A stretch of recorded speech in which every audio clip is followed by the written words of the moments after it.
A melhor maneira da gente mudar a vida do ser humano é mudando o ecossistema onde ele vive. E não tem ecossistema que transforme mais uma pessoa do que a igreja. E hoje eu trouxe uma personalidade, um deputado que defende com unhas e dentes as igrejas. E hoje ele está aqui para apresentar a PEC 5. Mas eu vou deixar ele falar com vocês, deputado Marcelo Crivella. Muito obrigado. Seja muito bem-vindo. Esse papo vai ser bom, hein, Marcelo? Vai ser muito bom. Muito obrigado por me receber aqui no seu programa, no seu podcast, e acompanhado de uma figura tão ilustre da minha terra, que é o Ralph. Que eu já ia falar. E também o oferecimento desse podcast, Jornal Última Hora, o melhor jornal do Rio de Janeiro. Disparado. Seja bem-vindo, Ralph. Eu que agradeço a oportunidade de estar aqui discutindo e levando para a população um esclarecimento sobre uma PEC, uma emenda à Constituição do Brasil, que já entrou em pauta várias vezes e não teve avanço, e graças à resiliência do deputado Marcelo Crivella, parece que dessa vez vai haver aí uma mudança na Constituição e, na verdade, vai apenas, né, Marcelo, fazer valer uma coisa que já existia na Constituição, que é a imunidade das igrejas, a imunidade tributária, porque as igrejas elas prestam um serviço que às vezes o Estado não alcança. Tem lugares que o Estado é um braço muito forte, Sim. mas ele não consegue chegar lá, por exemplo, na favela da Rocinha e implantar um sistema, mas a igreja chega. O pastor Maravilha, chega. com certeza. A pessoa chega no órgão público, ela enfrenta aquela fila burocrática, ela chega na igreja, ela é chamada de irmão. Vem cá, você é meu irmão, vamos ver o seu problema aqui, vamos tentar todo mundo se unir. Então é nesse sentido que eu acho que veio a ideia do nobre deputado, e que ele vai falar para a gente, claro, explicar, de isentar as igrejas de pagar impostos para ele melhor contribuir para a sociedade. Perfeito. Marcelo, Oi. Vamos começar esse bate-papo. Eu queria Vamos te começar o perguntar bate-papo. Da onde surgiu, porque geralmente a gente vê um problema acontecendo e a gente quer dar uma solução. Da onde surgiu a ideia da PEC 5? A PEC 5 ela já vem de algum tempo, porque as igrejas pagam muito impostos. Legal. Agora, é preciso lembrar que as igrejas são sustentadas não pelo governo, mas pelos seus membros. Sim. Esses membros já pagam impostos. O que sobra, e eles sobrevivem com isso, uma parte estão na igreja. Não é para pagar imposto de novo, porque isso é bitributação. Por isso é que a Constituição, desde 48 e as demais, dizem imunidade dos templos religiosos. O governo não pode botar a mão no dinheiro que vai para o altar. Perfeito. Lembra o que Jesus falou? Dai a César o que é de César. Pô, de renda, IPVA, IPTU, vamos falar ISS, ICMS, tudo é do César. Uhum. Dai a Deus o que é de Deus. O que é de Deus, o governo não pode pegar.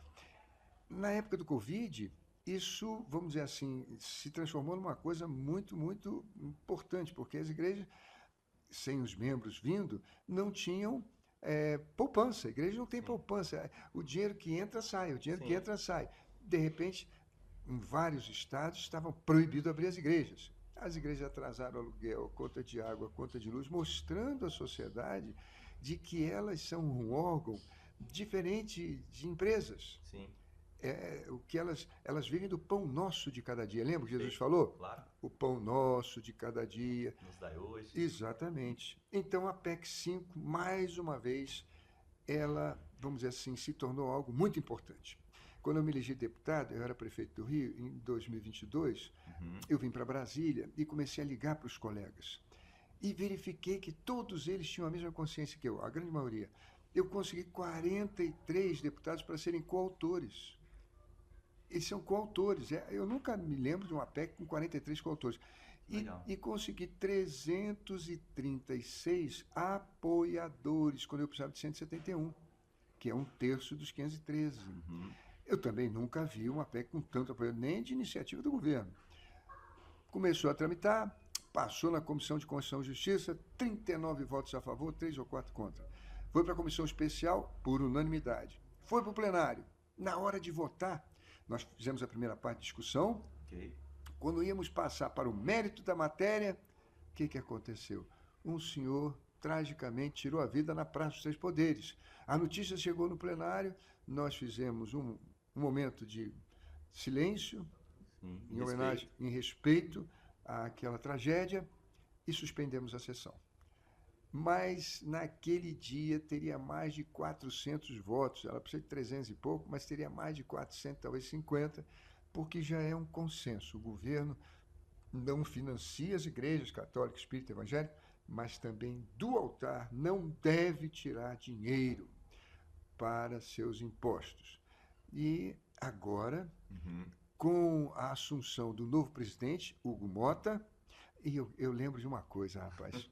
Quando eu comecei a pedir deputados para me apoiarem, o Hugo Motta foi o primeiro a dizer, Crivella, não só vou apoiar, mas quero ser coautor. Talvez tenha sido por isso que Deus o abençoou para chegar a presidente da Câmara.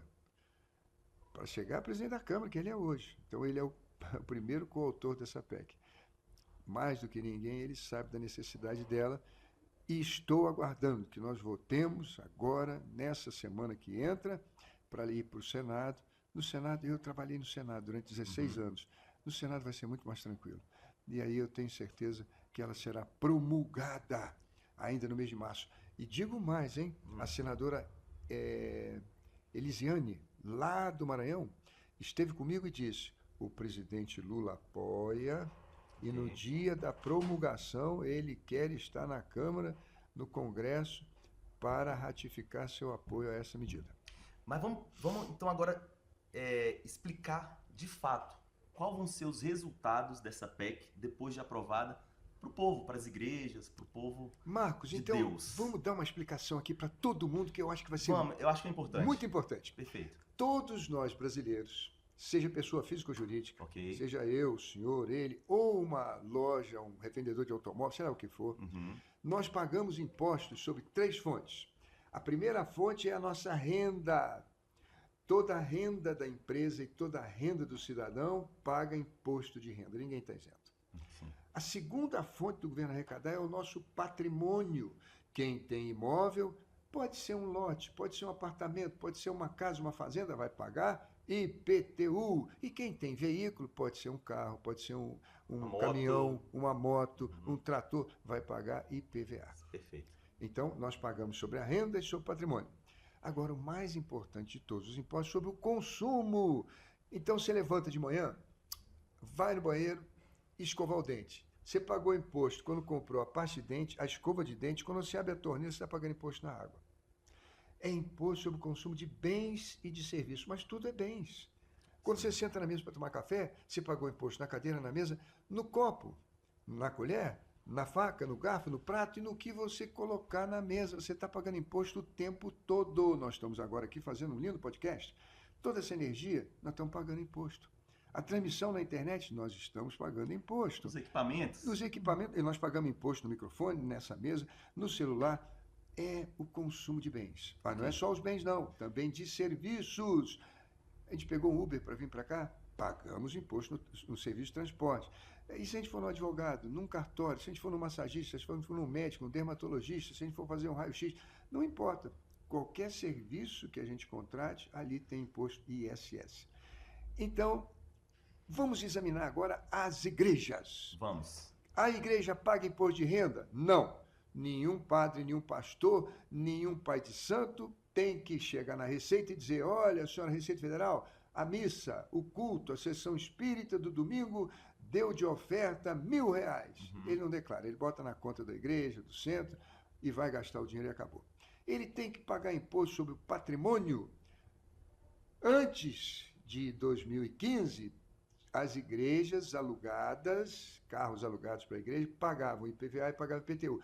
Até que eu convenci os senadores naquela época dizendo o seguinte, olha, a Constituição fala de imunidade dos templos religiosos. O que caracteriza um templo religioso não é se ele é próprio ou alugado, não é a propriedade, é a atividade. Perfeito. Se ali batiza criança, faz casamento, vela os mortos, se ali ensina a Bíblia, faz louvor, se é ali que as pessoas se reúnem, para prestar culto a Deus, não importa se o salão é alugado, ali é um templo religioso, ali não pode pagar aluguel, mas não tem que pagar imposto, IPTU. Eles aceitaram. Depois de 7 anos foi promulgado, em 2022, e a partir de 2023, nenhuma mais igreja alugada no Brasil passou a pagar IPTU. Quantas igrejas nós temos no Brasil, templos religiosos? 550 mil. Quantos eram alugados? Em torno de 400 mil, que é um movimento mais popular, movimento pentecostal evangélico, em torno disso. Ok. Não pagaram mais, mas não é só o templo. Vamos supor que a igreja alugou uma casa, um apartamento para o pastor. Aquilo é pago com dízimo, com oferta, com dinheiro do povo? Não. Aquele apartamento não paga IPTU. Ah, ela alugou um salão para fazer uma creche para as crianças. Ela alugou um casarão para fazer asilo para os velhos. Também ali não paga IPTU, porque ali é trabalho do templo religioso. Maravilha. Ficamos livres disso. O que ficou faltando? Consumo. Os tributos que incidem sobre o consumo de bens e serviços. Esse a igreja paga. A PEC 5 vai falar isso. O pastor, por exemplo, suponha que ele vai no Supremo Tribunal Federal e diga assim: senhor ministro, eu precisei comprar um órgão, um microfone, um amplificador, caixas de som para a minha igreja. Eu sou da igreja da Nossa Senhora da Penha, ali não sei aonde. Esse microfone, na fábrica, ele pagou IPI. O dono da fábrica tirou nota fiscal e vendeu para o revendedor no shopping. Para levar o microfone lá, eles contrataram uma empresa de transporte, ela tirou nota fiscal e pagou ISS, Imposto sobre Serviço. E lá na loja do shopping, quando eu comprei, ele tirou uma nota fiscal e pagou ICMS, Imposto sobre Circulação de Mercadoria. O IPI foi para o governo federal, o ISS para o municipal e o ICMS para o estado. Claro que todos eles também colocaram no custo a contribuição sobre o lucro líquido, de tal maneira, senhor ministro do Supremo, que a Constituição diz que eu tenho imunidade, eu sou um templo religioso, paguei aqui com dinheiro da igreja. Eu quero que o senhor me devolva o IPI, o ISS, o ICMS e a contribuição. O que o ministro do Supremo diz? Não, o senhor não pagou imposto nenhum. Quem pagou imposto foi a fábrica, quem pagou imposto foi o transportador, quem pagou imposto foi o revendedor. O senhor pagou o preço do produto. Ora, meu Deus do céu, a Receita Federal diz que todos esses impostos são repassados para o consumidor. Esse, na Receita Federal, é o contribuinte verdadeiro. Esses são os primários, mas você é o verdadeiro. Então, o que a PEC 5 faz? Ela fala claramente: a imunidade dos templos religiosos inclui os tributos cobrados no consumo de bens e de serviços, mesmo que não seja o contribuinte primário ou tenha relação direta com o fisco. Agora, é bom lembrar que esses impostos do consumo de bens e serviços é apenas para a atividade da igreja e a prestação de serviço da igreja. Alguém diz assim: ah, os padres vão ficar milionários, vão comprar uma Mercedes, uma BMW e não vão pagar imposto. O outro pastor vai comprar um avião e não vai pagar imposto. Nada disso. É da igreja. Nós estamos falando do culto da igreja, da atividade da igreja, e estamos falando da prestação de serviço, que é a creche, o asilo, o orfanato, a casa de recuperação de viciados. Perfeito. E, detalhe, alguém poderia dizer: Crivella, isso vai ficar complicado, porque o contador da igreja vai ter que ir no governo federal pegar IPI, na prefeitura de onde eles estão para pegar ISS, e no governo do estado para pegar o ICMS. Vai ficar enrolado? Não, não, Marcos. Não, Ralph. Por quê? Porque na reforma tributária, nós juntamos todos esses impostos num só, que é o IVA. Agora, esses impostos todos estão no IVA. Então, a igreja comprou um microfone, foi pago com o cheque da igreja, com dinheiro da igreja, saiu da conta da igreja, no final do mês, ela presta a conta à Receita Federal e diz: comprei microfone para a igreja, custou R$1.000, só que 25% foi IVA. Então, eu estou querendo... A Receita Federal recebe, isso é feito pelo computador, tem um programa para isso. Ok. E até 10 dias depois dá um cashback. Que beleza. Devolve os 25 ou R$250 para a igreja. Então, a Receita ainda vai conferir se aquilo ali é pertinente. Sim. Se o padre, o pastor ou o líder diz: olha, comprei um colar de pérola para a igreja que eu quero pendurar na Santa, na Virgem Maria, ou então para a nossa obreira, para a nossa freira, etc. Aí você diz: seu padre, colar de pérola não está na atividade da igreja, nem no serviço dos pobres.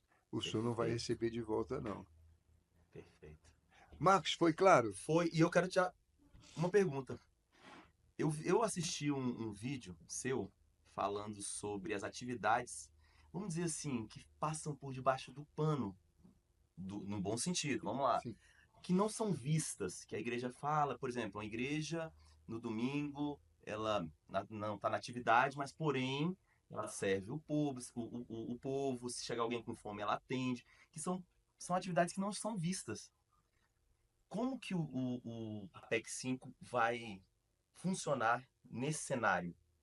Eu Abs- gostaria primeiro que você falasse um pouquinho sobre essas atividades que a igreja Sim, faz, que não são vistas, que é muito importante a gente falar para quem está nos assistindo, que existe isso, que a igreja não para, que foi isso que eu assisti no vídeo, e depois eu queria que você linkasse com a PEC 5. exatamente. Quando eu era prefeito na cidade do Rio de Janeiro, eu abri as escolas de todas as comunidades. O Rio tem mais de 1.500 comunidades. Todas as escolas municipais das comunidades eu abria no dia de sábado. As crianças vinham, tomavam café, faziam reforço escolar, almoçavam, brincavam e iam embora para casa. Por que que eu abri as escolas dia de sábado? Porque domingo eu sei que toda igreja evangélica, católica também, tem cozinha. Hum, E as pessoas que frequentam a igreja comem lá. Se tiver dinheiro para pagar, vai pagar R$ 10. Se não tiver, ninguém vai cobrar. maravilha. Isso é de lei, pode entrar em qualquer igreja evangélica que você vai encontrar uma cozinha. Lá come os obreiros, lá come o pastor, lá come o auxiliar. Lá os membros que comem pagam, os que podem, Sim, mas aquele que não pode recebe a comida, o da pratinho mesma dele, forma. o suquinho dele e acabou. Também há um trabalho extraordinário que as igrejas fazem à noite, que Legal. é ir às cracolândias, às pessoas de rua, levando uma manta, levando alimentos, levando uma palavra, fazendo uma oração, Maravilha. tentando buscar aquela alma de volta para o rebanho. Uhum. Esses trabalhos agora vão ser beneficiados, porque quando a igreja for no supermercado comprar coisas para a igreja, pago com cheque da igreja, ela vai comprar o leite, mas vai receber de volta o IVA do leite. O IVA vai ser, na média, 25%. Ela vai comprar arroz, feijão, o que for. Uhum. Mas depois, quando prestar conta na receita, aquilo foi comprado para a igreja, para a cozinha da igreja, vai ter de volta os 25%. O que vai acontecer é que esse trabalho vai aumentar. Maravilha. Vai É isso que eu aumentar. queria escutar. Vai ter mais recurso para ajudar as pessoas. E as crianças, principalmente, é, na visão de que nós estamos vendo tanta violência, Sim, tantos jovens sendo aliciados aí pelo crime, pela questão de ser mais fácil aliciar os jovens, e isso vai impactar, por exemplo, na formação das crianças. Sem sombra de dúvida, eu quero dar um testemunho meu. Quando eu era criança, a minha vizinha, vovó Beatriz, santa vovó Beatriz, ela via que meus pais discutiam. Nós morávamos num prédio, os apartamentos não eram grandes e tal. Aí ela me chamou e falou: Olha, você precisa ir para. Eu era filho único. Você precisa ir para a igreja, orar, rezar pelos seus pais. Vou, eu quero. Então, no domingo de manhã, eu morava na praça do Jockey Club, lá no Rio de Janeiro, meus coleguinhas tudo para a esquerda, para a praia. Eu ia para a direita andando com ela, lá para a igreja metodista do Jardim Botânico. E interessante que é uma reta, sabe, Marcos, que passa pelo Jockey Club, pelo Jardim Botânico, dá mais ou menos 2,5 km. Eu era um menino de 6 anos de idade, ela já era uma senhora de 60 e tantos anos. Ela ia com a bolsa dela, aquele sapato de salto grosso, uma meia. Era difícil para ela ir para lá andar aquilo tudo, e era calor, e é quente. E eu dizia: vovó, nós não vamos pegar ônibus? Ela falou: não, nós vamos dar o dinheiro da passagem de oferta na igreja. Eu falava: mas não é pouco, não. beleza. Ela falava assim: não, não é pouco, não. O melhor nunca é pouco. Nunca esqueci isso. Eu pergunto a vocês: ela sabia que estava educando um Com missionário certeza. na África que ia passar 10 anos entre os pobres? Um cantor que ia doar 70 milhões de reais para fazer o projeto da Fazenda Nova Canaã para as crianças, que há 30 anos está cuidando dos pobres lá em Irecê. Que Ela legal. sabia que ela estava educando o prefeito da cidade do Rio de Janeiro, que ia cuidar de 650 escolas e que ia ser o prefeito na área terrível do Rio, que era o Covid. Uau. Ela não sabia. Nem eu sabia que mesmo os milhões que eu doei não eram mais do que aquelas moedinhas que ela dava, porque a oferta não é quantidade, é o sacrifício que ela Perfeito. representa. Pouco para Deus. É muito. Eu tenho aqui você contando toda essa história do Hugo Mota, do do momento da reforma tributária. E aí eu lembrei do Eclesiastes 3, que eu queria ler aqui. Tudo tem seu tempo determinado, há tempo e todo propósito debaixo do céu. Há tempo de nascer, há tempo de morrer, há tempo de plantar, há tempo de...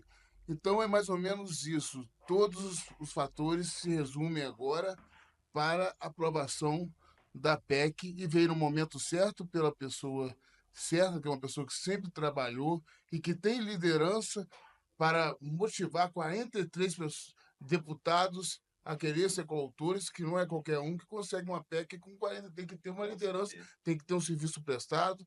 Foram 8 mais 8, 16 anos no Senado, foi ministro, prefeito, com toda essa carga e com essa experiência para conseguir colocar o projeto na hora certa, né, Crivella? É mais ou menos isso. É a palavra de Deus, o Eclesiastes 3, se manifestando na materialidade numa lei brasileira. Não é exatamente isso. E a fé é você confiar durante o tempo que você não está vendo resultado.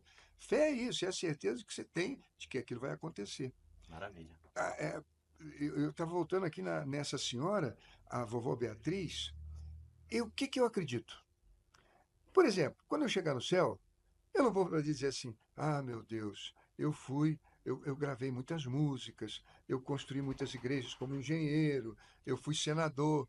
Eu já recebi a recompensa sobre isso. Eu tive meu salário, eu consegui educar meus filhos.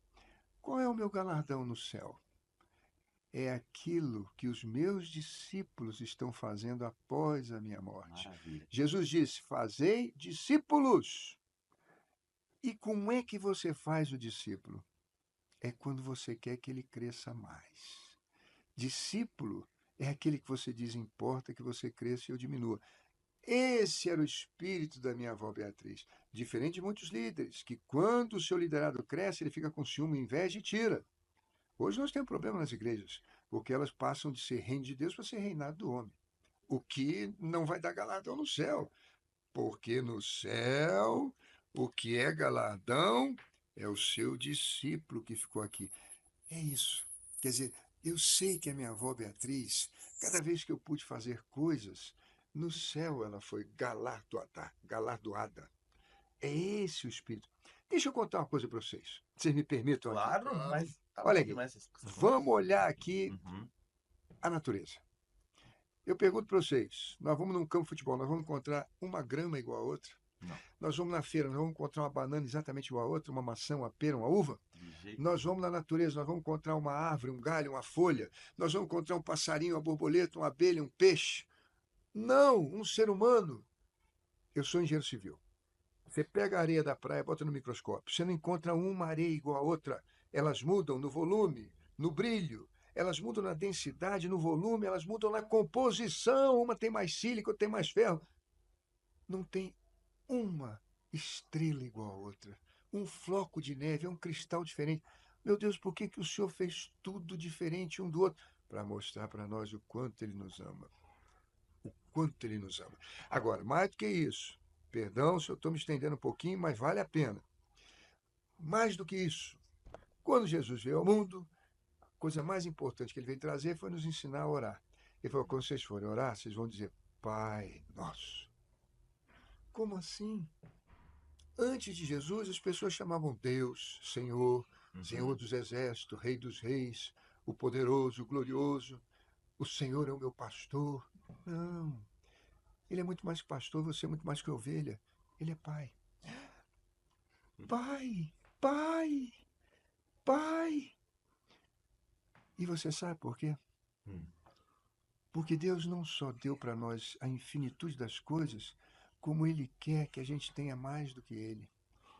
Ele tem pai? Não. Ele é a expressão da perfeição da natureza. Moisés se aproximou e disse: quem és tu? Ele disse: eu sou. Jesus, que foi criado por Deus, ele chama Deus de pai, mas Deus não tem pai. Ele quer que a gente tenha mais do que ele tem. Maravilha. É algo extraordinário que os olhos não veem, os ouvidos não ouvem. As pessoas sentem ciúme porque um tem mais carro, porque um tem mais isso, outro tem mais aquilo, mas essas coisas são irrelevantes diante da glória que Deus nos propôs.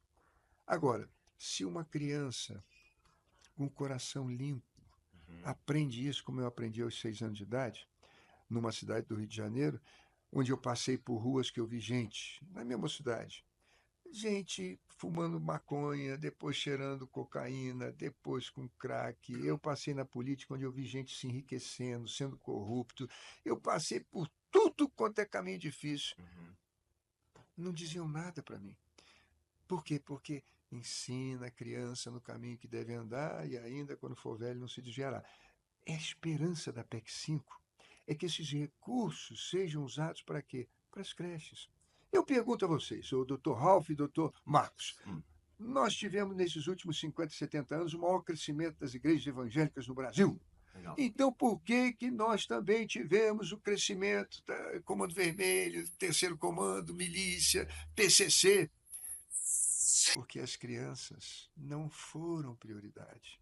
A prioridade era o discurso dos pastores todos na rádio, dos padres, era: você que não dormiu à noite, você que foi abandonado pelo marido, você está pensando em suicidar, você não está desempregado, vem para a igreja, nós vamos lutar juntos, vem para cá que Deus é conosco, vamos resolver. Eles estavam na frente de batalha, pensando nos desgraçados, nos aflitos, necessitados. Mas e as crianças?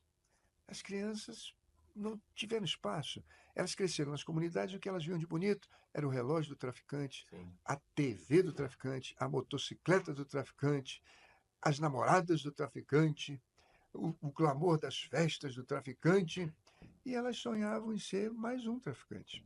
Isso tem que mudar. Eu vou somar com esse seu comentário, mas eu ainda acredito que a família é muito importante, porque quando você não tem validação, quando você não se sente pertencente a um lar, ainda mais se o lar, melhor ainda se o lar for um lar que conhece Deus, aí sim ele olha para o tráfico, porque ele precisa de alguém para validar ele precisa pertencer a algum grupo, e aí ele escolhe o cara do relógio, o cara da Mas é a droga. mudança do conceito que ele está falando que essa PEC pode trazer, né? Sim, Não, ele total. tem toda a razão. Tem uma frase do Bispo Macedo que eu acho muito linda. Ele diz: Deus é Pai, Deus é Filho, Deus é Espírito Santo, Deus é família.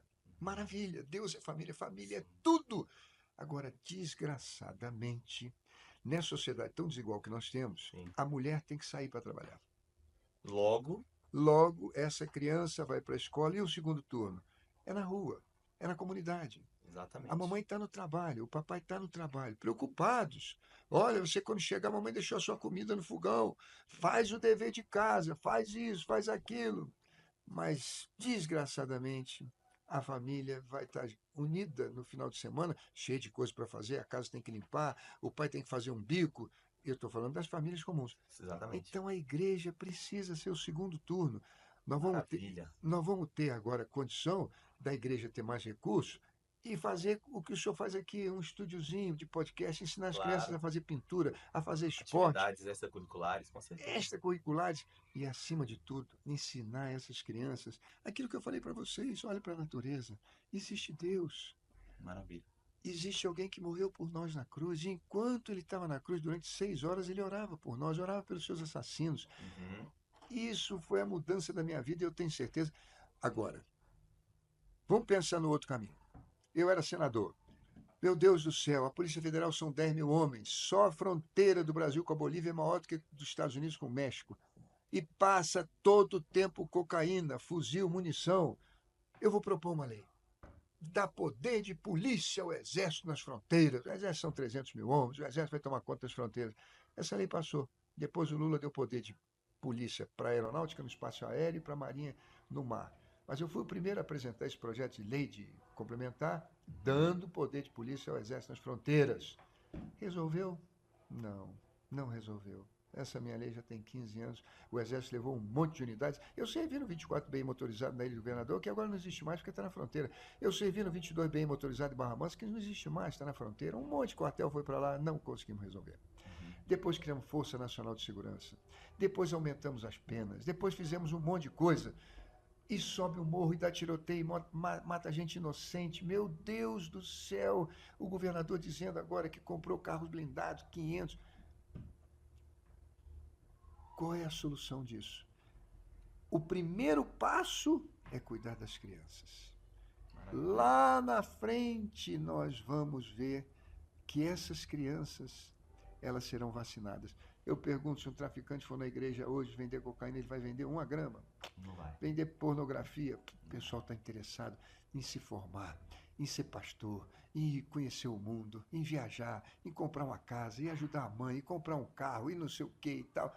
É uma outra mentalidade. Tem cabeça vazia, né? Não tem cabeça, tão pouco ligando por trás. E mais, diz, isso aí é do diabo. Eu não quero perder minha alma, eu não quero ir para o inferno. Eu quero servir a Deus. Eles têm temor no coração. Essa é a grande vacina que nós precisamos fazer. Quem pode fazer é a igreja. E para isso ela precisa ter recurso, PEC 5. Porque o Estado é burocrático, o Estado não consegue chegar nessas comunidades, foi o que eu falei no início. Né? Sim. Então a igreja pode ter esse papel de estar levando a ocupar o tempo da criança para ela não ter cabeça vazia para entrar para a criminalidade, por exemplo. E falar de Deus, falar de Jesus, coisa que o Estado não pode. Deixa eu te fazer uma pergunta, Estado é deputado. laico. O Estado é laico. Você acredita que a PEC 5 vai incentivar a abertura de novas empresas, novas igrejas? Olha, eu não sou contra, não. Eu acho que quanto mais divididas for as igrejas, mais próximas do povo. Na minha igreja universal, a gente fez muitas catedrais. Legal. Na época eu fazia catedrais porque eu achava que um dia ia faltar pastores, porque as oportunidades de emprego são tantas, na arte, na cultura, na informática. Então, vinha muita gente reunindo a ovelha numa igreja grande. Agora, vejo que o que ocorreu é que as igrejas estão chegando mais próximo das comunidades. Por exemplo, nas favelas, as igrejas são pequenas. E é interessante você entrar na favela, você vê muitas casas que não conseguindo terminar, mas a igreja é bonitinha. Ela tem portão, ela está pintada, ela tem janela, o culto lá dentro, as cadeiras muito limpinhas. É como se o povo dissesse, a minha casa eu não consegui fazer, mas juntando nós todos, a casa de Deus nós fizemos. Fica bonito, é um testemunho lindo para as crianças. E eu digo ao senhor, são 550 mil igrejas no Brasil hoje, segundo o censo do IBGE, católicas, espíritas, evangélicas. 550 mil portas que não fecham. Isso aí é importante colocar. Essa lei não vale só para as igrejas evangélicas, vale para sinagoga, para terreiro, vale para todos os templos. Né? Aliás, quando Jesus ensinou a gente a orar, ele não falou assim, 6 horas de orar, você fala, Pai meu. O Pai não é meu, o Pai não é seu, o Pai não é dele, o Pai é... Nossa. O Pai é... Nossa. Hein? O Pai é nosso! O Pai é nosso! O Pai é nosso. A PEC é dentro do Pai Nosso, é para ajudar todos, até aqueles que a gente não concorda com eles, discordamos. Mas o importante é isso, quer dizer, gastou dinheiro na caridade, gastou dinheiro com as crianças, com os viciados em drogas, etc. e tal, esse dinheiro vai ter o seu imposto de volta, em média 25%. E os próximos passos? Agora, votar. Já pedi ao Hugo Mota, bota na pauta. Ok. O presidente da República apoia, os líderes apoiam. Eles têm reunião hoje, quinta-feira, para fazer a pauta da semana que vem. Já falei com o líder, por exemplo, Sóstenes, que é do maior partido PL. Liguei para o Mário Heringer, que é do PDT, lá de Minas Gerais. Liguei já para alguns, inclusive o Hugo Mota, como eu disse, é um coautor. Para, se Deus quiser, semana que vem ela está em pauta, vamos discutir. Vai ter o pessoal do PSOL que vai dizer aquilo que ele sempre diz. Os pastores vão comprar avião. Imagina, o discurso, eu tinha saiu na Folha de São Paulo. O Glauber, colega lá que tem igrejas que tem avião. Então ele disse, a cidade vai comprar um helicóptero para socorrer vítimas na enchente, tem que pagar imposto. A igreja vai comprar um helicóptero, o pastor ficar passeando, não vai pagar imposto. É bem diferente, porque quando eu era prefeito, eu não comprei helicóptero, mas tudo que eu comprava eu pagava imposto, mas esse imposto volta para mim. O imposto que a prefeitura paga volta para mim como fundo de participação dos municípios, como Fundeb, como SUS, isso volta para mim. A igreja não, ela paga imposto, não volta mais. Então não tem comparação uma coisa com a outra. Mas a PEC não fala de avião, não fala de nada disso. Ela fala da atividade do culto.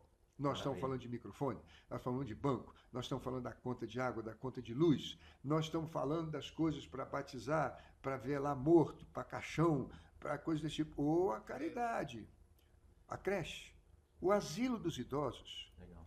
Ou a casa de caridade, que você vai lá, você não paga nada, não tem sócio, não tem distribuição de lucro. Uma casa de caridade. É isso é que a PEC beneficia. Atividade e caridade. Pronto. O PSOL vai continuar fazendo discurso, mas você vê, na Comissão de Constituição e Justiça, nós tivemos 39 votos a favor e só 4 do PSOL contra. O bravo o partido do PSOL. Mas então... É a democracia, né? Claro! Eu gosto muito do Glauber. Toda unanimidade também Não. é a casa do justamente está ali representando alguma parcela da sociedade. Ô, Marcos, mas que vença a maioria. deixa eu contar uma coisa para vocês. Vamos embora. Jesus nasceu em Belém. Sim, A mãe dele chamava Maria, sim. Virgem Maria. Virgem O Maria. pai dele era um carpinteiro chamado José. José, sim. Não tinha lugar na hospedaria, eles nasceram num coxo. Jesus foi colocado num coxozinho. Uhum. E Maria ali se recuperando de um parto normal doloroso. Muito bem. Eles dormem, esgotados. Um anjo vem e diz: José, foge para o Egito, porque o rei da Judéia, Herodes, vai querer matar seu filho. Eu fico pensando, meu Deus, se José fosse um desses de extrema direita, ele ia dizer assim: ô anjo, peraí, você é anjo mesmo, rapaz? Eu tô achando que você não é anjo, não. Eu tô achando que você é frouxo. Vai lá, rapaz, mata esse Herodes. Você é anjo, rapaz. Enfia uma faca nesse desgraçado que ele quer matar o filho dos outros. Eu vou pegar essa criança, essa mãezinha, 200 quilômetros, sair daqui para ir ao Egito, 300 quilômetros. Onde é que ela vai dar banho nesse bebê? Onde é que ela vai dormir? Não tem uma árvore no caminho, isso é deserto. Em cima de um jumentinho, é poeira o tempo todo. Jesus foi para o Egito e lá ficou 12 anos. Porque como bebê, ele nos ensinou que Deus também é pai do Herodes. Ele não quer matar o Herodes, ele quer dar chance àquele infeliz de se arrepender. Que, aliás, estava lá por vontade do povo. Vontade do povo. Desde bebê. Quando chega no último dia de vida, Jesus é colocado na cruz às 9 horas da manhã. A gente pergunta: Senhor Jesus, por que o Senhor às 9h15 não disse está consumado? O Senhor já tinha morrido pelos meus pecados, o Senhor já tinha pago o sacrifício. Jesus ficou 6 horas na cruz, Ralf. 6 horas. Ele só disse está consumado às 3 horas da tarde. Mas por quê?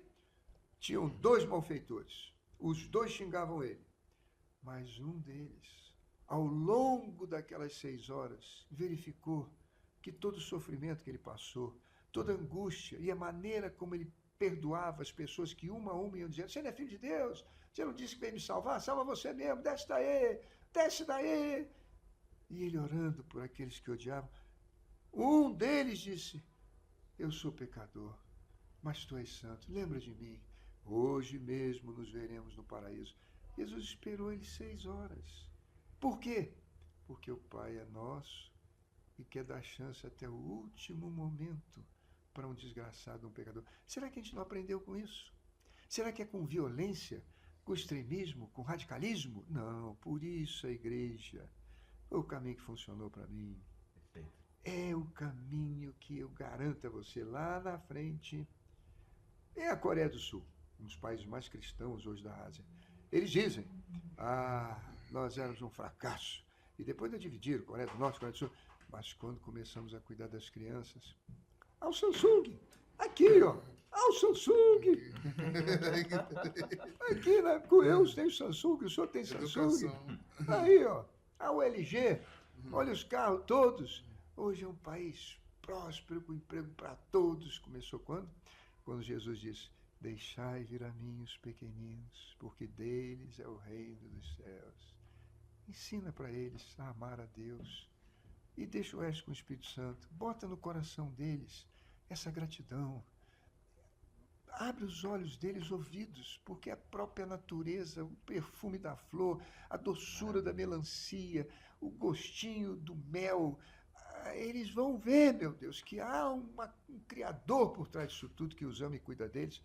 E com certeza nós vamos ter ensinado a criança que ainda quando for velho não vai desviar. Maravilha.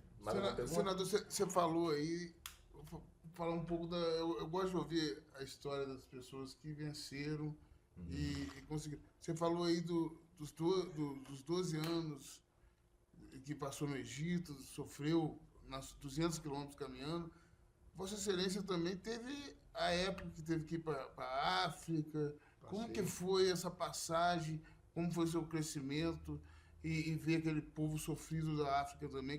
Conta pra gente um pouco dessa história. Foi a coisa mais incrível da minha vida. Uau. Se eu faço uma oração hoje, é dizer, Senhor, me dá uma oportunidade de um dia voltar para a África e morrer lá, pregando lá. Povo maravilhoso. Quando eu cheguei, eu fui para a África do Sul e comecei a abrir uma igreja numa cidade chamada Durban, Oceano Índico. Rapaz, eu nunca vi isso. Era o apartheid. Então você tinha bairro de branco, bairro de indiano, bairro de negro. Escola de branco, escola de indiano, escola de negro, hospital de branco, tudo dividido. A praia, você ia na praia, imagina a praia de Copacabana. Posto 6, branco. 5 quilômetros, 6 quilômetros, vazio. Aí ali, em frente ao Copacabana Palace, os índios. E depois, na Pedra do Leme, os negros. Tudo dividido. Se viesse um para o lado do outro, era crime. Não podiam pro lado. Não, o branco, se fosse na área do negro, era crime. O negro, se fosse na área do branco, era crime. Casar um branco com negro era crime. Caramba. Então, chego lá, não conhecia isso, eu sou brasileiro. Fui numa igreja evangélica. Falei, pastor, eu estou chegando aqui agora, eu vi que a sua igreja faz reunião só no domingo. O senhor podia me emprestá-la durante as manhãs, que eu quero sair aqui convidando as pessoas. Eu vi que tem muito pobre aqui para fazer culto só de manhã.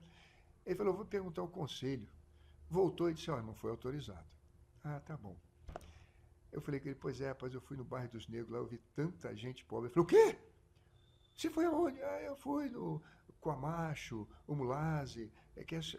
Rapaz, você é doido, branco não vai lá. Eles podem pegar você, botar no caldeirão, te assar e te comer vivo. Que isso? Eu falei, meu Deus, se eu ouvi isso de um pastor. Bom, fui num corretor. Qual a data dessa sua viagem? 1990, Não tem nem tanto 91, Tem, é impressionante 92. esse tipo de Apartheid, segregação. presidente Mandela na cadeia. O presidente Mandela ficou 25 anos na cadeia. Ou 26 anos, Robben Island. Muito bem. Fui no corretor. Estou procurando um salãozinho para abrir igreja aqui. Ah, pô, não, você está pensando aonde? Eu falei, estou pensando em frente à estação do trem, que eu vi muita gente sofrendo ali. Ele falou, o quê? Você está doido? Rapaz, eu nunca fui lá. Eu nasci aqui, aquilo é área de negro. Ali branco não vai. Eu não tenho lugar nenhum para você lá não, ué. Aqui é área de negro. Fui eu e minha esposa lá. Tinha um empreendimento do governo chamado SABC, Small Business Development Corporation. E lá em cima eu encontrei um salãozinho. E ali abri a primeira igreja. Botei All Faith Welcome. Todas as festas são... Era um lugar de muçulmano, era um lugar de negro. Muita feitiçaria embaixo, que aquelas crendices africanas. Aqui a macumba ainda é uma macumba assim de matar um frango e tal. Lá não, rapaz, lá é cabeça de crocodilo, é intestino de macaco, era um cheiro danado. Para entrar eu tinha que tapar o nariz. Amém, graças a Deus, vamos em frente. Não vinha ninguém na igreja. Eu ia distribuir folheto na rua, a pessoa amassava e dizia para mim, Mulungu, Puma, Hamba, Caia. Eu falei, que língua é essa, meu Deus? O Mulungu, Puma, Rambecaia. Depois, com os anos ali, eu fui aprender Zulu. O Mulungu é homem branco, Ramba, sai fora, Rambecaia, vai embora para tua terra. Eu sei que ia te botar no caldeirão e te... Imagina. Muito bem.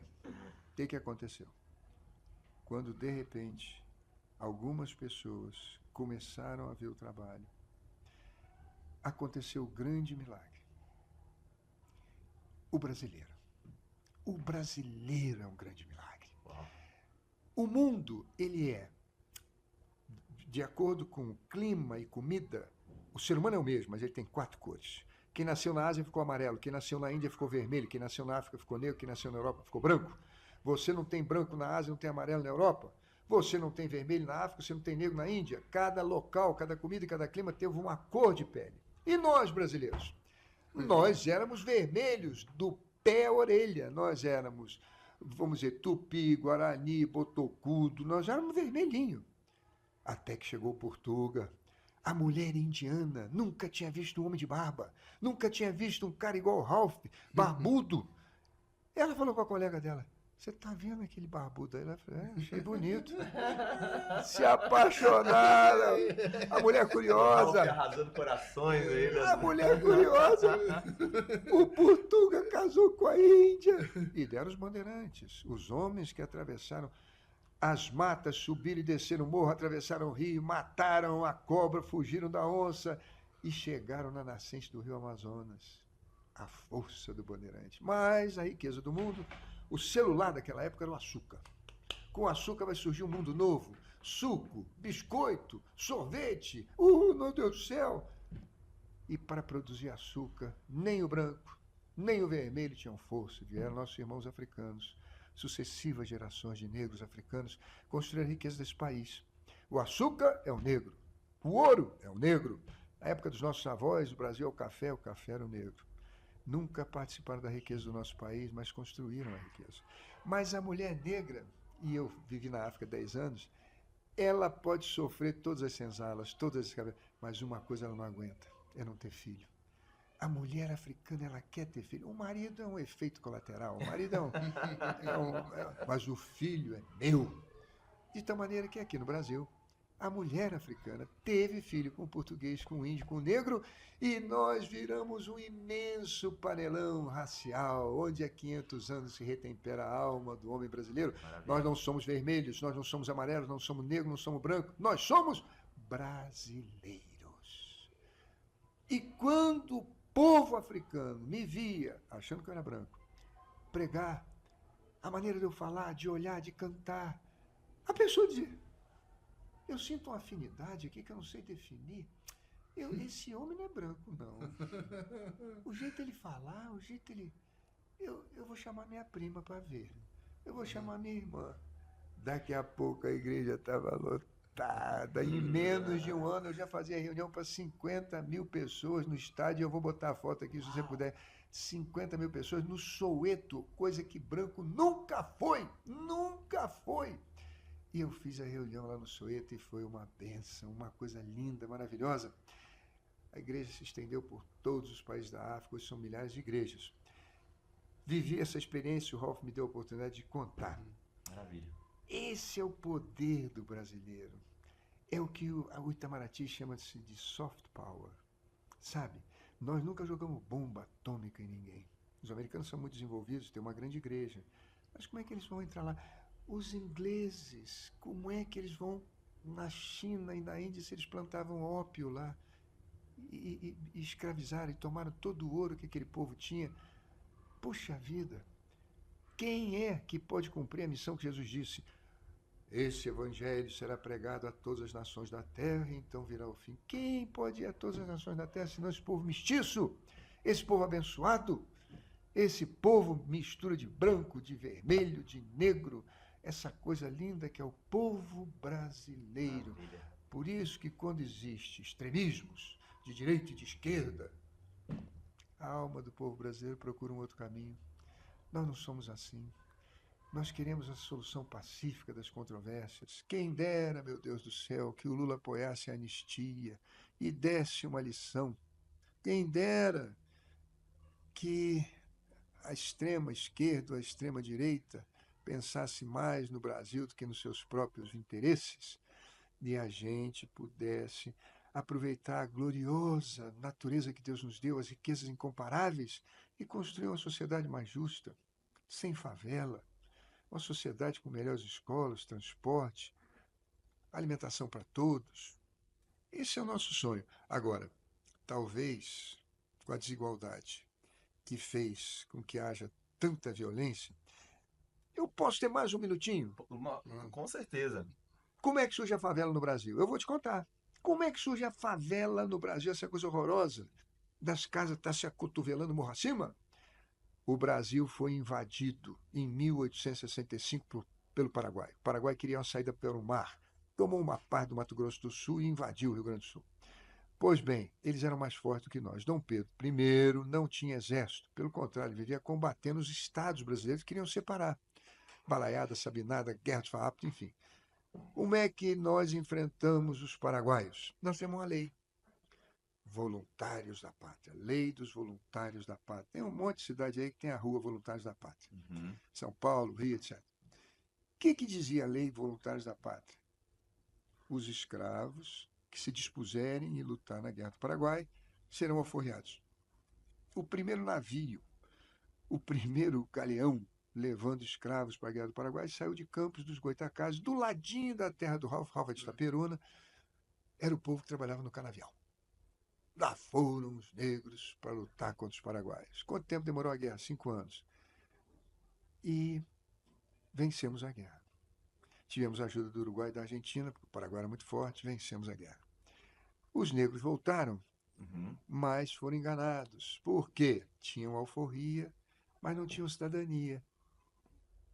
Caxias veio no Senado, eu trabalhei no Senado, e em 71 ele propõe uma lei. Quem vestiu a farda do exército, pode ser negro, pode ser índio, pode ser português, é cidadão. A lei foi rejeitada. O povo olhava para o Senado e dizia, desse mato não sai coelho. É tudo dono de escravo. Era no Rio de Janeiro. Era no Rio. Era tudo dono de escravo. Eles não vão querer isso aí. Os nossos heróis da Guerra do Paraguai puderam ficar no exército? Não. Eles puderam ter serviço público? Não. Receberam algum tipo de indenização? Não. Viraram o quê? Nego de ganho. Não é mais escravo, não tem mais senzala para dormir, fica pela rua. Ô, negão, enche um garrafão d'água para mim lá na fonte do morro. Vai isso aqui, sela esse cavalo. E eu vou dormir aonde? Não, você improvisa um barraco, um morro. Improvisa lá um barraco, para você ficar aqui perto da cidade, para você ficar fazendo serviço para mim. E como é que é o nome do morro que nós vamos botar? Não, fica lá no morro que nós vamos tomar uma providência. Fica o Morro da Providência. Primeira favela do Rio, né? Primeira favela do Brasil. Morro da Providência. E nós estamos esperando o povo tomar providência até hoje. Há de chegar o dia, na minha terra do Rio de Janeiro, que nós vamos erguer os olhos para ver uma favela. Vamos continuar de cabeça erguida, que hoje a gente abaixa a cabeça e tem vergonha. Terra de tanto cimento, areia, pedra, gesso. Terra de calcário e de argila. Maior centro de minério de ferro e aço do mundo, o seu povo mora em barraco. Que vergonha para todos nós. Você fez um trabalho de embolsar as casas. Cimento social, meu dinheiro. Eu ia lá, pegava um barraco, jogava no chão, levantava a casa. E, quando prefeito do Rio de Janeiro, fiz também em diversas comunidades. E tive uma oportunidade, porque quando eu era senador, aconteceu um fato engraçado. Tinha um projeto de iniciativa popular há anos parado lá. Por quê? 2 milhões de pessoas fizeram uma assinatura para criar um novo BNH, que na época do Fernando Henrique acabou. Era o Sistema Nacional de Habitação por Interesse Social e Fundo Nacional de Habitação por Interesse Social. Eu peguei aquele projeto e falei, meu Deus do céu, por que os senadores não querem aprovar? A Câmara já aprovou. Não, porque tem visto iniciativa, está criando despesa para o governo. Só o governo é que pode criar projeto com despesa para ele mesmo, sem condicional. Eu falei, peraí, vamos pensar direitinho. O que diz a Constituição? Ela diz que todo poder emana do povo, que exerce direto ou indiretamente. Se todo poder emana do povo, como é que o povo tem visto iniciativa, gente? Não pode. 2 milhões de assinaturas? A minha tese, com o voto de alguns juristas, prevaleceu. Sabe o que aconteceu? O Lula sancionou, virou Minha Casa Minha Vida. 7 milhões de residências já foram feitas nesse país. E espero que muito mais sejam feitas. Esse é o caminho. Esse é o caminho. Minha Casa Minha Vida é um caminho para que amanhã nós possamos oferecer casas decentes, ao invés das pessoas ficarem subindo aquele morro. E pior, aquilo ali forma esconderijos, forma boca de fumo. A polícia, quando vai lá, não vê, dá tiro para todo lado, mata inocente. Ontem eu estive com o ministro Lewandowski tratando disso. Nós não podemos ter tiroteio em favela. Se vai ter tiroteio, evacua antecipadamente as crianças, tira os idosos. Como é que nós vamos... Eu era prefeito do Rio de Janeiro, eu ficava revoltado de ver, cansei de ir na mídia para reclamar, fazer incursão em favelas, em horário escolar, quando as crianças estão entrando ou saindo da escola. Meu Deus do céu! Eu velava corpo de criança que levou bala perdida na favela, no palácio da cidade, mãe, pai, os coleguinhas da escola. E depois saímos todo mundo para enterrar no cemitério. Uma vida não vale. Cansei de reclamar disso. Aprovei uma lei em 2014 e o último artigo dizia: o Executivo vai regulamentar. Durante 11 anos fiquei esperando. Agora, com Lewandowski, foi regulamentada a minha lei, que fala do emprego das armas pelas forças policiais. Não pode empregar arma de primeira vez, ainda mais com gente desarmado. Tem que falar, tem que ter arma de choque, tem que ter risco para ele ou para outros. Agora que foi regulamentado. Quantas pessoas não pararam numa blitz para ver álcool? E não pararam por quê? Porque eu estou com o carro do meu pai, porque eu bebi um bocadinho. Então o policial não parou, não. Bum, dá um tiro, matou a namorada que estava do lado. Agora, nesse Natal, uma irmã minha evangélica não parou numa blitz, levou um tiro na cabeça, indo para Niterói, na noite de Natal. E hoje tem scanner, né? Tem Tem scanner. várias tecnologias que podem evitar isso. Né? E avisa para o outro policial lá, olha, tem um carro que passou por aqui, fiscaliza, manda um outro carro para seguir. Não pode atirar dessa maneira. Mas a minha lei que tratava disso só foi regulamentada 11 anos depois pelo ministro Lewandowski agora. E até teve uma reação, teve governadores que não gostaram, porque na regulamentação diz que se não cumprir não vão receber as verbas do governo para isso aí. Mas é isso, meus queridos irmãos, eu espero que a igreja seja o caminho para construirmos uma sociedade melhor no futuro, com essas crianças cheias de Jesus no coração. Que maravilha. Aproveitando para a gente já ir para os nossos finais, quero agradecer muito essa sua presença. Que isso, eu que agradeço. Muito, de verdade. Foi uma aula, né, Ralf? Uau. Uma aula. E deixo-me à disposição para te ajudar nessa caminhada com a comunicação e a criatividade. Ótimo. Afinal, temos aqui um grande líder e comunicador. Ele vai falando, a gente vai descobrindo que minha casa. Eu nunca saberia que Minha Casa Minha Vida saiu de um projeto. Pois é. Que estava parado no Senado. Senado. Secou. E sabe quem é uma das assinaturas do projeto lá? O Lula. Eu falei com ele aqui, das 2 milhões de assinaturas, tem uma sua que quando era sindicalista. Olha. Mas de coração quero agradecer Eu que agradeço. Marcelo Crivella, Eu que deputado agradeço. Marcelo Crivella, Ralf, jornal Última Hora, um dos maiores jornais. Melhor jornal do Rio. Eu também vou falar isso para você. A gente estava segurando aqui, mas é o melhor jornal do Rio de Janeiro, o maior e melhor jornal do Rio de Janeiro. E o seguinte, conte com a gente. Obrigado. Comunicação e criatividade. Vou aproveitar para fazer um pitch aqui, já que estamos conversando com essa nossa audiência, do nosso microfone de podcast portátil, que foi usado hoje. O senhor gravou hoje no microfone de podcast portátil, que leva a voz às pessoas usando somente o celular. Que então, legal.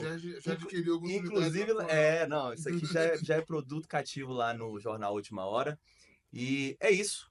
Muito obrigado pela presença, Ralf. Muito obrigado, professor Marcelo Crivella, porque ele deu uma aula aqui hoje pra gente. Seu irmão. Deputado, muito obrigado. E até o nosso próximo Viva a Voz.